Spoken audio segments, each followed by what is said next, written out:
Hello everyone, once again आपका स्वागत है यू बॉर्न एकेडमी में। जैसा कि हम पहले बता चुके हैं कि इस चैनल में कक्षा 6 से कक्षा 10 तक की साइंस को पूरी तरह डिकोड करेंगे। क्लास 8 के अंतर्गत साइंस का 4th चैप्टर चल रहा है, materials, metals and non metals, पदार्थ, धातु और अधातु। आज के इस वीडियो में हम एनसीईआरटी एक्सरसाइज को सॉल्व करेंगे। जिसने अभी तक हमारे चैनल को सब्सक्राइब नहीं किया वो सब्सक्राइब कर लें ताकि आपको पूरे वीडियो मिलते रहें। चलिए शुरू करते हैं। Materials, metals and non metals, part 7, NCERT exercise. Question first, which of the following can be beaten into thin sheets. ठीक है, निम्न कुछ ऑप्शन दिए गए हैं आपको, इनमें से किस सब्सटेंसेस को थिन शीट्स के रूप में ढाला जाता है। तो आपको पता होगा थिन शीट्स के रूप में ढालते हैं, तो इसका मतलब क्या होगा, ये किसकी प्रॉपर्टीज है, मेटल की। तो इनमें से मेटल आइटम कौन सा है, जिंक। तो पहला ऑप्शन सही होगा, जिंक ही मेटल आइटम है और सारे क्या है, नॉन मेटल आइटम है। Question second, which of the following statement is correct. ठीक है, आपको यहाँ पर स्टेटमेंट दिए गए हैं तो इसमें करेक्ट ऑप्शन देखना आपको। All metals are ductiles. ठीक है, देखो हम सबसे पहले कुछ जनरल प्रॉपर्टीज पढ़ लेते हैं। ऑल मेटल्स आर डक्टाइल्स, सारे मेटल आइटम डक्टिलिटी का नेचर होता है, यानी उनको थिन शीट्स के रूप में ढाला जाता है। ठीक है, तो सभी नहीं है, कुछ हैं। All non metals are ductile, सभी धातु अधातु तत्व के हैं, डक्टाइल हैं। Generally metals are ductile. ठीक है, तो करेक्ट ऑप्शन क्या होगा, सी। जनरली मेटल आइटम क्या होते हैं, डक्टिलिटी नेचर होता है, जबकि मरकरी जैसी धातु है तो वो लिक्विड इन स्टेट में पाया जाता है, तो उसको हम डक्टिलिटी यानी थिन वायर के रूप में नहीं डाल सकते। तो option number C, generally metals are ductile in nature, यानी थिन शीट्स के रूप में इनको ढाला जा सकता है। Question number 3, fill in the blanks. Phosphorus is very, blank space होगा तो हमने भर दिया यहाँ पर। तो phosphorus is very reactive non metal. ठीक है, फॉस्फोरस के अपने आप में बहुत ज़्यादा क्रियाशील अधातु तत्व है। आपको याद होगा फॉस्फोरस को कहाँ स्टोर किया जाता है, पानी में। तो फॉस्फोरस एटमॉस्फेयर जो ऑक्सीजन होता है उससे बहुत जल्दी रिएक्शन करता है, तो तब जाके रिएक्टिविटी ज़्यादा होने की बेस पे इसको स्टोर कहाँ किया जाता है, वाटर में। क्वेश्चन नंबर बी ऑप्शन क्या है इसका, मेटल्स आर डैश। तो डैश जो खाली स्थान है उसकी जगह क्या है, गुड। तो metals are good conductor of heat and electricity. ठीक है, मेटल क्या होंगे, अपने आप में विद्युत और ऊष्मा के अच्छे क्या होते हैं, सुचालक होते हैं। ठीक है, तो metals are good conductor of heat and electricity. Iron is more reactive than copper. Iron की क्रियाशीलता क्या है, कॉपर की तुलना में ज़्यादा है। डी आपके लिए, metals react with acid to produce dash gas. ठीक है, मेटल एसिड से रिएक्शन करता है तो कौन सी गैस प्रोड्यूस करता है, खाली स्थान की जगह क्या आ जाएगा, हाइड्रोजन गैस। तो H2 गैस वहाँ पर रिलीज की जाती है। आपको याद होगा इससे पहले पॉप साउंड वाले एक्सपेरिमेंट के बारे में हमने डिस्कस किया था। Question number 4, mark T true if the statement is true and F it is false. आपको टी लिखना है यदि वाक्य सही है। ठीक है, तो ट्रू और फॉल्स को आपको चेक करना है। पहला ऑप्शन आपके लिए, generally non metals react with acids. ठीक है, सामान्यतः जो अधातु तत्व होते हैं वो अम्ल से क्रिया करते हैं। ठीक है, तो ये क्या है, फॉल्स। ठीक है, अधातु तत्व अम्ल से अभिक्रिया नहीं करते हैं। ठीक है, तो ये स्टेटमेंट क्या अपने आप में फॉल्स स्टेटमेंट है। Second item, sodium is very reactive metal. ठीक है, सोडियम के अपने आप में बहुत ज़्यादा क्रियाशील धातु है, तो ये स्टेटमेंट ट्रू है। सोडियम की क्रियाशीलता बहुत ज़्यादा है तो इसलिए इसको कहाँ स्टोर किया जाता है, कैरोसिन ऑयल में। सी ऑप्शन, सी आपके लिए, copper displaces zinc from zinc sulphate solution. ठीक, कॉपर जिंक सल्फेट के सॉल्यूशन से जिंक को डिस्प्लेस कर सकता है। सही है, गलत है, गलत है, क्योंकि कॉपर की क्रियाशीलता कम होती है, जिंक की क्रियाशीलता क्या है, ज़्यादा। तो ज़्यादा क्रियाशील तत्व कम क्रियाशील तत्व को उसके विलयन से अलग कर सकता है। ठीक है, तो इसका मतलब ये स्टेटमेंट क्या अपने आप में false. Coal can be drawn into wires. लकड़ी से या कोयले से हम तार बना सकते हैं। ठीक है, इन किसमें, डक्टिलिटी वाला जो नेचर है, तो कोल से वायर बनाई जा सकती है। सत्य है, सत्य है, ये अपने आप में फॉल्स स्टेटमेंट है, क्योंकि कोल लकड़ी से हम वायर नहीं बना सकते। Question 5, some properties are listed in the following table, distinguish between metals and non metals on the basis of their properties. ठीक है, तो यहाँ पर कुछ मेटल, धातु और अधातुओं की कुछ प्रॉपर्टीज दी गई हैं, तो उसमें से आपको धातु और अधातुओं की जो प्रॉपर्टीज होगी उसको चेक करना है। Properties, appearances. ठीक है, मेटल आइटम का क्या होगा, लस्टर्स। ठीक है, तो मेटल आइटम की अपीयरेंसेस क्या होती है, शाइनिंग होती है, लस्टरिंग होती है, जबकि नॉन मेटल क्या होता है, अपने आप में डल नेचर के होते हैं। हार्डनेस, ठीक है, हार्डनेस की बात करें तो मेटल क्या है, अपने आप में हार्ड है, जबकि नॉन मेटल क्या होंगे, अपने आप में सॉफ्ट मेटल आइटम होते हैं। ठीक है, हार्ड मेटल एटम होते हैं सारे, जबकि हालांकि सोडियम और पोटेशियम वाले जो मेटल एटम है वो सॉफ्ट मेटल एटम के अंतर्गत रखा जाता है। तो जनरली कह रहे हैं तो मेटल एटम हार्ड होंगे, जबकि नॉन मेटल क्या होता है सॉफ्ट। सॉफ्ट में भी जैसे डायमंड है, कार्बन के एलोट्रोप्स है ना, डायमंड और ग्रेफाइट, तो डायमंड सबसे ज़्यादा क्या होता है हार्ड होता है। Malleability can be bitten into thin sheets, ठीक है। तो मेलेबल नेचर किसका होता है मेटल का, इनको शीट के रूप में ढाल सकते हैं, चादर के रूप में ढाला जा सकता है, जबकि नॉन मेटल एटम को, अधातु तत्वों को शीट के रूप में नहीं ढाल सकता, तो can not be beaten into sheets. Ductility तन्यता का गुण, can be drawn into wires, यानी जो धातु होंगे उनको वायर के रूप में, थिन वायर के रूप में ढाला जा सकता है, जबकि नॉन मेटल एटम को नहीं ढाला सकता, तो can not be beaten into thin wires. Heat conduction, metals are good conductor of heat, ठीक है, विद्युत के अच्छे सुचालक होते हैं, जबकि नॉन मेटल क्या होता है अपने आप में poor conductors of heat. Conductivity conduction of electricity, metal atom good conductor of electricity, धातु क्या होते हैं उष्मा के अच्छे नहीं विद्युत के अच्छे सुचालक होते हैं, जबकि अधातु क्या होते हैं अपने आप में पुअर कुचालक होते हैं। Question 6, give reason for the following, आपको यहाँ पर कुछ स्टेटमेंट है उनके लिए रीजन देने हैं। Aluminium foils are used to wrap food items, aluminium की जो फॉइल होती है उसका उपयोग जो भोजन है उसको रैप करने के लिए यूज़ किया जाता है, उसको बाहर से लपेटने। एल्यूमिनियम की फॉइल का उपयोग करते हैं ना भोजन को ताज़ा रखने के लिए, ठीक है, गर्म रखने के लिए, तो उसके एल्यूमिनियम फॉइल का यूज़ किया था। तो इसके पीछे क्या रीजन है, तो पॉसिबल आपको आंसर देना है। आंसर देखिएगा, aluminium foils are used to wrap food items because aluminium metal is malleable, ठीक है। एल्यूमिनियम के धातु का उपयोग किस में किया जाता है, फूड आइटम्स को, यानी जो खाने की जो वस्तु हैं उनको ढकने के लिए या उनको लपेटने के लिए यूज किया जाता है, क्योंकि जो एल्यूमिनियम है वो अपने आप में क्या है मेलेबल नेचर है, ठीक है। मेलेबिलिटी नेचर आपको याद होगा, मेलेबिलिटी क्या होती है, जो धातुओं को सीड्स के रूप में ढाला जाता है, ठीक है, बीट करने के बाद उनको सीड के रूप में ढाला जाता है, तो वो मेलेबिलिटी का नेचर है। तो एल्यूमिनियम मेटल एटम के अपने आप में मेलेबल है, therefore it can be beaten into thin foils, इसलिए इसको थिन फॉइल के रूप में ढाल सकते हैं। सेकंड ऑप्शन है, immersion rods are heating, immersion rods for heating liquids are made up of metallic substances.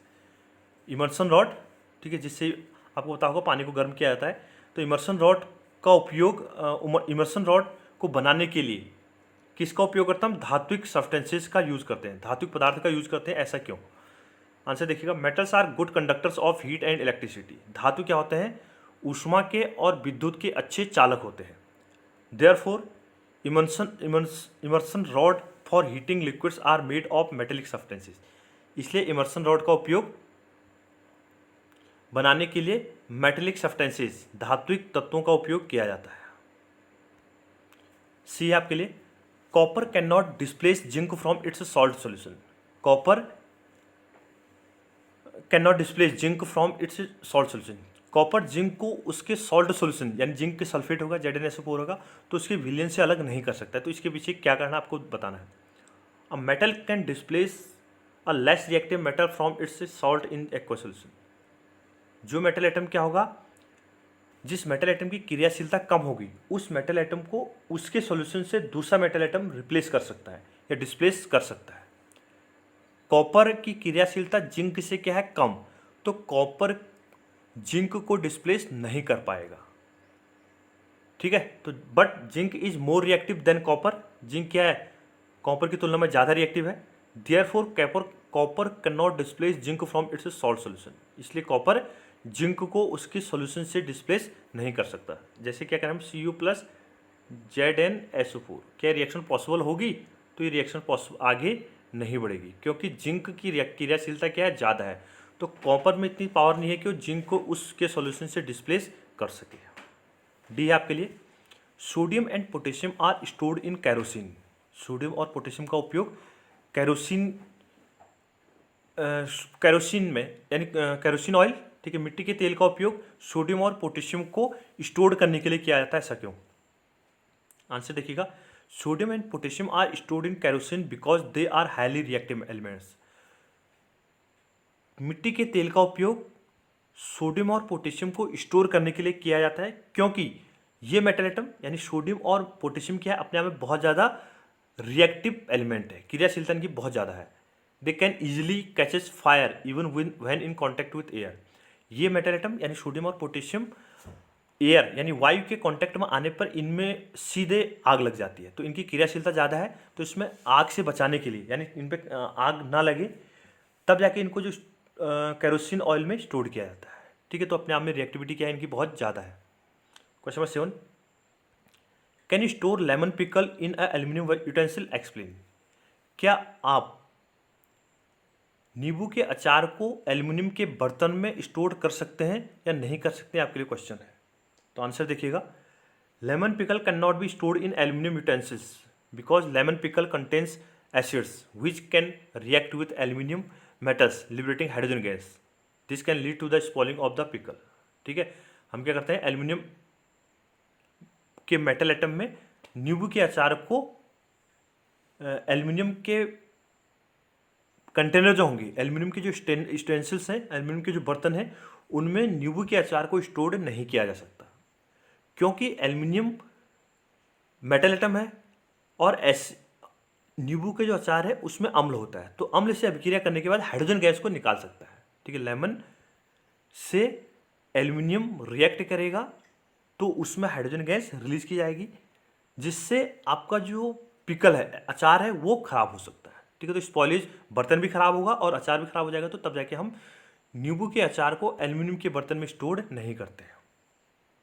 Question number 8, in the following table some substances are given in column first, in column second, some usages are given, match the items in column first with those in column second. ठीक है, आपको column first और column second दो दिए गए हैं, तो column first में जो कुछ सब्सटेंसेज हैं, मेटल एटम्स हैं, उनको कॉलम सेकंड से मैच कराना है, उनके मिलते जुलते जो प्रॉपर्टीज होंगी।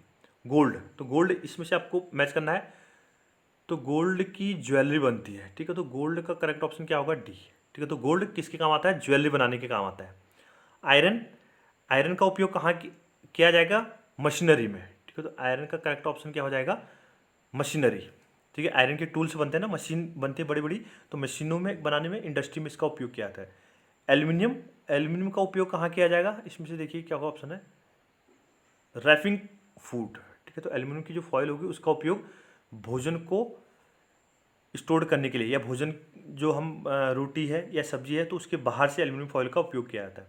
कार्बन, कार्बन का उपयोग देखिए इसमें से क्या बचा है ऑप्शन, तो कार्बन का उपयोग क्या हो जाएगा, फ्यूल। ठीक है, तो कार्बन का उपयोग फ्यूल की तरह किया जाता है। कॉपर, कॉपर की क्या बनती है, इलेक्ट्रिक वायर, तो इसका ऑप्शन बी हो जाएगा, कॉपर इलेक्ट्रिक वायर। और मरकरी, मरकरी का उपयोग कहाँ किया जाता है, थर्मामीटर में। ठीक है, तो मरकरी थर्मामीटर में इसका उपयोग किया जाता है, तो ये है फर्स्ट का क्या हो जाएगा, डी, एक का डी ऑप्शन सही है। ठीक है, ज्वेलरी, आयरन का क्या ऑप्शन है, मशीन, एल्यूमिनियम की रैपिंग फूड्स, कार्बन का फ्यूल, कॉपर का इलेक्ट्रिक वायर, मरकरी का थर्मोमीटर। ठीक है, तो ये क्या थे यहाँ पर मैच थे फर्स्ट को सेकंड से। क्वेश्चन 9, व्हाट हैपेंस व्हेन, क्या होता है जब dilute sulphuric acid is poured in a copper plate, आपने डाइल्यूट सल्फ्यूरिक एसिड लिया, उसको कॉपर प्लेट में उड़ेल दिया, कॉपर प्लेट में लौटा दिया, तो उसमें क्या बनेगा प्रोडक्ट, या क्या रिएक्शन प्रोसीड होगी, आपसे पूछा गया है। When dilute sulphuric acid is poured on a copper plate there will be no reaction between copper and dilute sulphuric acid as copper is less reactive and hence no product will be formed. ठीक है, copper को dilute, copper के बर्तन में, copper की plate है, उसमें अगर हम डाइल्यूट सल्फ्यूरिक एसिड को पोर कर देंगे तो उसमें कुछ भी प्रोडक्ट नहीं बनेगा, क्योंकि ठंडा होगा, कोल्ड होगा, तो उसमें सल्फ्यूरिक एसिड, कॉपर की रिएक्टिविटी कम होने की वजह से वो सल्फ्यूरिक एसिड से रिएक्शन नहीं करेगा, तो उसमें कोई भी प्रोडक्ट नहीं बनेगा। बी आपके लिए, iron nails are placed in copper plate solution. ठीक है, iron nails are placed in copper sulphate solution, CuSO4 का बिलियन है आपके पास, CuSO4 का सॉल्यूशन है, इसमें आपने आयरन की नेल डाल दी, यानी F2, इसमें आप नॉट F2, Fe आयरन। ठीक है, तो आयरन को इसमें प्लेस कर दिया, तो क्या ऑब्जर्वेशन को right word equation for the reaction. ठीक है, आपको इसमें वर्ड इक्वेशन राइट करनी है। Iron being more reactive displace copper from copper sulphate solution, iron की क्रियाशीलता क्या है, ज़्यादा, तो ये कॉपर से, कॉपर सल्फेट में से कॉपर को डिस्प्लेस कर देगा, विस्थापित कर देगा। In this reaction the blue colour of copper sulphate fades and there is deposition of copper on the iron nail. ठीक है, इस अभिक्रिया में क्या होगा, जो कॉपर है वो कॉपर सल्फेट के सॉल्यूशन से अलग हो जाएगा, तो वो बॉटम में क्या हो जाएगा, डिपॉजिट हो जाएगा। आयरन नेल जो होगी, आयरन नेल पे या बॉटम में डिपॉजिट हो जाएगा, तो ये इसका पाथ होगा। रिएक्शन क्या होगा, Cu plus Fe plus CuSO4। तो इसमें प्रोडक्ट क्या बनेगा, Cu अलग हो जाएगा प्लस FeSO4। तो ये इसकी इक्वेशन होगी, ठीक है। तो आयरन का सल्फेट बन जाएगा और कॉपर इसमें अलग हो जाएगा। आयरन की जो नेल होगी उस पर कॉपर डिपॉजिट हो जाएगा। ये आपके दो ऑप्शन थे यहाँ पर। अब क्वेश्चन नंबर 9 देखिएगा, 10 sorry. Saloni took a piece of burning charcoal and collected the gas evolve in a test tube. Saloni क्या किया, बर्निंग चारकोल को जलते हुए चारकोल को कलेक्ट किया और उसमें से जो गैस निकली उसको एक टेस्ट ट्यूब में रख लिया, कलेक्ट कर लिया। पहला, how will see find the nature of the gas, वह उस गैस का नेचर कैसे पहचानेगी। आंसर देखिएगा, add a few drop of water in the test tube containing gas. ठीक है, जिस टेस्ट ट्यूब में गैस है उसमें आपको कुछ मात्रा में पानी की बूंदें रख देनी है। मान लो टेस्ट ट्यूब थी, इसमें गैस थी, तो इसमें आप क्या करेंगे, पानी की कुछ ड्रॉप डाल देंगे। ठीक है, पानी की बूंदें इसमें प्लेस करेंगे। Now cover the test tube and shake it well. उसके बाद आप टेस्ट ट्यूब को ऊपर से ढक देंगे और उसको अच्छे तरीके से हिलाएंगे, शेक कर लेंगे। After shaking test the solution with blue litmus and red litmus. ठीक है, वहाँ पर जो गैस निकलेगी उसको आपने पानी के साथ सोल्यूशन बना लिया, वाटर को मिक्स करने के बाद सोल्यूशन बना लिया। उसके बाद उस सोल्यूशन को आप ब्लू और रेड लिटमस पेपर से क्या कर सकते हैं, check. It will turn blue litmus red, यह नीले लिटमस को लाल में बदल देगा। Thus the gas is acidic in nature, इसलिए यह गैस क्या होगी, अम्लीय प्रकृति की होगी। यानी ब्लू लिटमस को रेड में टर्न करेगा, क्योंकि जो गैस है, ठीक है, वो क्या होगा, ब्लू लिटमस को रेड में टर्न कर रही है, तो इसका मतलब क्या होगा, वो गैस एसिडिक नेचर की होगी, अम्लीय प्रकृति की होगी। बी है, right downward equation for all the reaction taking place in the process. उसमें जो भी अभिक्रिया है वो आपको राइट करनी है। तो charcoal react with oxygen to form carbon dioxide, C+O2 equal to क्या बनेगा आपके पास, CO2। Carbon dioxide react with water to form a carbonic acid which turns blue litmus to red. तो CO2 फिर H2O से रिएक्शन करने के बाद क्या बना देगा, H2CO3 कार्बनिक एसिड बना देगा, और कार्बनिक एसिड है तो एसिड क्या करेगा, ब्लू लिटमस को रेड में कन्वर्ट कर देगा। Question 11, one day Rita went to jewellery shop with her mother. Her mother gave old gold jewellery to the goldsmith to polish. ठीक है, एक दिन क्या थी, रीता अपनी मम्मी के साथ ज्वेलरी शॉप पर गई। उन्हें देखा कि उसकी मम्मी ने जो ज्वेलर था, ठीक है, जो सोनार था, उसको अपनी ओल्ड गोल्ड ज्वेलरी यानी जो पुरानी ज्वेलरी थी उसको पॉलिश करने के लिए दिया। Next day when they bought the jewellery back they found that there was a slight loss in weight. जब उन्होंने दूसरे दिन उस ज्वेलरी को वापस लिया तो उन्हें देखा कि उसके जो ज्वेलरी थी उसके भार में कुछ कमी हो गई है, यानी उसका भार कुछ कम हो गया है, ज्वेलरी का जो वेट है वो थोड़ा सा कम हो गया है। Can you suggest a reason for this, for the loss in weight. क्या आप इसके लिए कारण सुझा सकते हैं कि उस ज्वेलरी का वेट कम क्यों हुआ होगा। आंसर देखिएगा, to polish a gold ornament it is dipped in a liquid called aqua regia. ठीक है, गोल्ड को पॉलिश करने के लिए इससे पहले इसको धोया जाता है। ठीक है, किसमें, इस गोल्ड ऑर्नामेंट को साफ किससे किया जाता है, एक लिक्विड होता है जिसे क्या बोलते हैं, एक्वारेजिया। एक्वारेजिया एक एसिडिक सॉल्यूशन है जिसमें 3 पार्ट HCl और 1 पार्ट HNO3 होता है। तो ये इस मेटल एटम में गोल्ड ज्वेलरी को वॉश किया जाता है। On getting the environment of aqua regia the outer layer of the gold dissolve and the inner shiny layer appears. इस एक्वारेजिया में क्या होता है, जो बाहरी जो ऑर्नामेंट्स की जो बाहरी लेयर होती है, यानी सोने की जो ऑर्नामेंट्स है, गोल्ड की जो ऑर्नामेंट्स हैं, उनकी जो बाहरी लेयर होती है वो पानी में उस एक्वारेजिया में घुल जाती है, और जो भीतरी शाइनी सरफेस होती है वो आपको दिखाई देती है, चमकने लग जाती है। The dissolving of the layer causes a reduction in the weight of the jewellery. ठीक है, जिससे क्या होगा, जो ज्वेलरी होगी उसका जो वेट होगा वो कम हो जाएगा, क्योंकि रिडक्शन होगा तो क्या होगा, उसका वेट रिड्यूस हो जाएगा, जिससे जो मतलब आपके पास मान लो कितना 10 ग्राम का कोई ऑर्नामेंट्स था, तो इसमें से क्या होगा 9 ग्राम बच जाएगा, या कुछ इससे कम हो सकता है, कितनी देर रखते हैं तो उस पर डिपेंड करता है। तो ज्वेलरी का वेट कम हो जाएगा और ज्वेलरी शाइन करने लग जाएगी, क्योंकि जो एक्वारेजिया होता है, क्या बोला हमने, 3 पार्ट HCl होता है इसमें, और 1 पार्ट क्या होता है HNO3। तो इनका जो सोल्यूशन होता है उसे हम एक्वारेजिया बोलते हैं। तो इस एक्वारेजिया सोल्यूशन में ज्वेलर जो होता है, गोल्ड स्मिथ जो होता है, सोनार जो होता है, उन गोल्ड ऑर्नामेंट्स को उसमें प्लेस करता है। उसके बाद सोने का जो बाहरी परत जो होती है वो घुल जाती है और अंदर की परत आपको चमकीली परत दिखाई देती है। बाहरी परत घुल गई तो इसका मतलब क्या होगा, जो गोल्ड होगा उसका वेट क्या होगा, कम। Thank you. वीडियो को लाइक कीजिए, शेयर कीजिए और सब्सक्राइब कीजिए।